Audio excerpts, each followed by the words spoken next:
এয়া বিহু বুলি ঘৰলৈ যাবলৈ ওলাইছোঁ আৰু ঘৰলৈ যাম বুলি ক'লেতো আৰু মনটো মানে 7খন 8খন কৰে বুলিয়ে কয় ন। এয়া আৰু গৈ আছোঁ।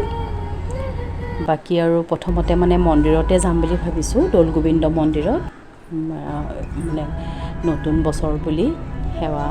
আৰু এইখন দলং দেই, নৰ্থ গুৱাহাটীৰ দলং। এইখন হ'লে আৰু আমাৰ মানে একদম সোনকালেই পাই যামগৈ।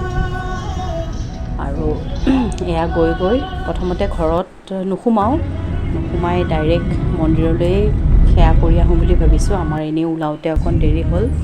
এয়া দেই, ঘৰ পামহিয়ে, ঘৰ পাবলৈ হৈছোঁহি আৰু এয়া আমাৰ ঘৰ। একদম সন্মুখত বগেনভিলিয়া ফুলি আছে।